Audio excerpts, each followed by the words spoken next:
Desligue o ruído e conecte-se aos factos. Temos 10 estadias num dos hotéis de luxo Alma Lusa na Comporta. 2 adultos, 2 noites. Assine hoje o Observador com até 58% de desconto e habilite-se a ganhar. Tudo em observador.pt.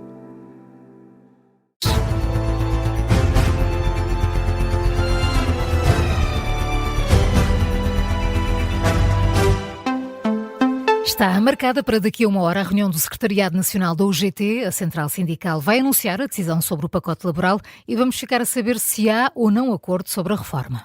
Há acordo entre governo e patrões, falta a decisão dos trabalhadores, é o passo em falta para o documento ser enviado à Assembleia da República. Há 2 semanas a UGT rejeitou a proposta do governo, precisamente no encontro do Secretariado Nacional, mas as negociações acabaram por ser retomadas pelos parceiros sociais com novas alterações ao documento. A UGT diz que ainda não está confortável com a atual versão, marcou para hoje a reunião do Secretariado Nacional. Os patrões pressionam, desafiam a UGT a dizer quais são, afinal, os pontos da proposta, dos quais discorda. O Governo também aumenta a pressão. A Ministra do Trabalho diz que acredita num acordo e o Primeiro-Ministro avisa que só razões políticas podem impedir um entendimento em concertação social. O Presidente da República só vai tomar uma decisão sobre este tema depois do pacote laboral passar pelo Parlamento e, Carla, o veto presidencial não é inevitável. São informações apuradas pelo Observador. António José Seguro não vai para já anunciar qualquer decisão sobre a legislação laboral e o veto presidencial não é, afinal, inevitável.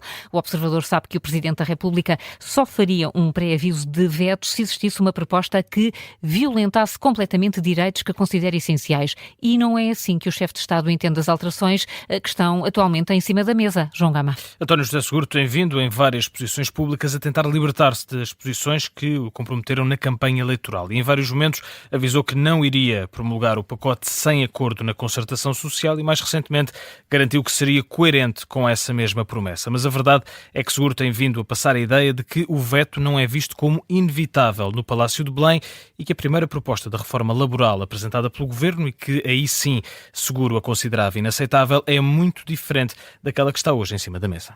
João, importa também falar do PS porque esta posição de Seguro pode surpreender os socialistas que têm criticado a reforma laboral. O líder parlamentar Eurico Brilhante Dias chegou a sugerir que, sem acordo na concertação social, o documento seria vetado pelo Presidente da República e que, por isso, toda a discussão no Parlamento seria inútil.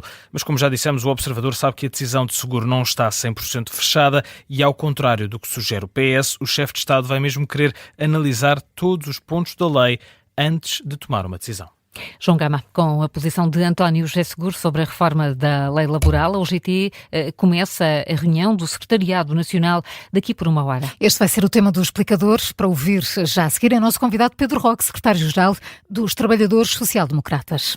Mariana Vieira da Silva não se sente visada pelas críticas de Pedro Nuno Santos aos taticistas do PS. A antiga ministra avisa que não se pode confundir coragem com taticismo. É uma referência às críticas de Pedro Nuno Santos, que ontem, no regresso à Assembleia da República, disse que tinha muito mais respeito por José Luís Carneiro, que decidiu candidatar-se à liderança do PS, do que pelos taticistas que esperam tempos mais fáceis para avançar.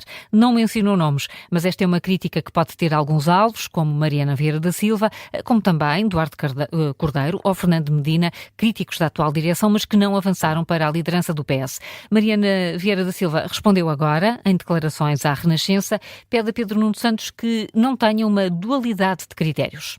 Em primeiro lugar, esperaria que o Pedro Nuno Santos, se assim o entendesse, me tivesse dito isso mesmo a mim, coisa que não fez. Nós não podemos sistematicamente achar que quando nos disponibilizamos a nós próprios para os lugares e as lideranças dos partidos, somos corajosos. E quando os outros mostram a mesma disponibilidade, são taticistas. Mariana Vieira da Silva, em entrevista à Rádio Renascença, as críticas de Pedro Nuno Santos foram feitas dias depois de Duarte Cordeiro recusar integrar a Comissão Política Nacional do PS para, diz, ter a liberdade para discordar da direção socialista. E Duarte Cordeiro terá sido o principal alvo do antigo líder socialista. O Observador ouviu vários deputados e dirigentes do PS que explicam que o afastamento dos dois foi sendo progressivo. Amigos desde sempre, membros do mesmo governo de António Costa, entre os mais próximos de Pedro Nuno, a leitura é clara. Duarte Cordeiro quis afastar-se e não ser apenas o braço direito de Pedro Nuno Santos. Um deputado socialista explica ao Observador que Duarte Cordeiro foi-se afastando, sobretudo por discordância com a estratégia política seguida por Pedro Nuno durante a liderança do partido. As críticas de Pedro Nuno Santos são reduzidas por alguns socialistas a um mero acerto de contas passadas e, de acordo com o que apurou o Observador, Pedro Nuno Santos tem insistido que regressa livre ao Parlamento e que já disse a José Luís Carneiro que não tem ambições de voltar a liderar o partido. Mas para o editor de política do Observador, Rui Pedro Antunes, o regresso do antigo secretário-geral socialista à vida política ajuda a AD e dificulta a vida ao PS. Eu acho que Pedro Nuno Santos é uma espécie de bomba-relógio, não é? E, portanto, ele é sempre muito imprevisível e naquilo que ele queria fazer nem saiu mal. Queria fazer um ajuste de contas com algumas pessoas, com António Costa, principalmente com o Duarte Cordeiro, que é um ex-amigo. Agora, não faz grande sentido. Se ele queria defender o Partido Socialista, eu acho que o Luís Montenegro se pôde assistir à conferência mais tarde, talvez indeferido, acho que aquela hora tinha outros compromissos, deve ter ido buscar um balde de pipocas e ficou a ver, porque, na verdade, se Pedro Nuno Santos ajudou alguém, foi a AD. A análise de Rui Pedro Antunes há instantes aqui no E o Vencedor é. Este é um artigo assinado pela grande repórter Rita Tavares, está em manchete a esta hora no site do Observador. No Médio Oriente, Donald Trump diz que não tem um calendário definido para acabar com a guerra no Irão ou com o cessar-fogo. O presidente dos Estados Unidos garante também que a proximidade das eleições intercalares não está a influenciar as decisões da Casa Branca. São os destaques de uma entrevista à Fox News. Donald Trump rejeita também a ideia de pressão temporal sobre o cessar-fogo com o Irão, prolongado indefinitivamente. Na análise, o coronel José do Carmo considera que a decisão de Trump de prolongar o cessar-fogo é influenciada pelas eleições intercalares, apesar de Trump dizer que não. Porque isto também é uma mensagem para o Irão, para dizer que não há nenhuma pressão, que podem esperar o tempo que quiserem, que o bloqueio está instalado e, portanto, o Irão é que irá sofrer cada vez mais enquanto não... E nesse aspecto é verdade, a pressão sobre o Irão não é apenas política, no sentido que não existe, não é uma democracia e, portanto, não tem essa pressão, mas é uma pressão económica bastante pesada, porque de facto o Irão está com as suas exportações e importações bastante limitadas. O coronel José do Carmo esta manhã no Gabinete de Guerra. Quanto ao Irão, repete que o bloqueio naval dos Estados Unidos é o maior entrave às negociações e afirma que assim não pode reabrir o Estreito de Hormuz. Hoje há uma cimeira de chefes de Estado e do Governo da União Europeia no Chipre, focada precisamente na guerra no Médio Oriente.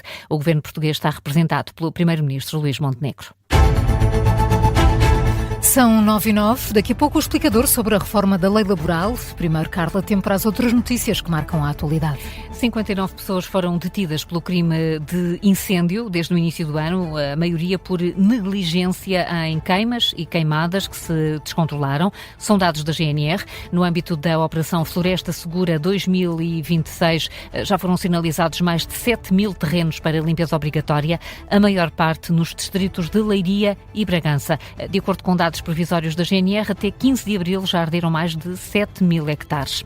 O número de internamentos sociais aumentou 19% face ao ano passado e ultrapassou os 2.800 em março, ou seja, 14% das camas do SNS estão ocupadas com estes casos. São dados de um estudo da Associação Portuguesa de Administradores Hospitalares. O Sporting está na final da Taça de Portugal, depois do empate 0-0 frente ao Futebol Clube do Porto, ontem no Estádio do Dragão. O empate foi suficiente. O Sporting estava em vantagem porque tinha vencido por 1-0 na primeira mão. Esta noite há um novo jogo da segunda mão das meias finais. Torriense-Faf, uma destas equipas vai juntar-se ao Sporting na final marcada para 24 de maio.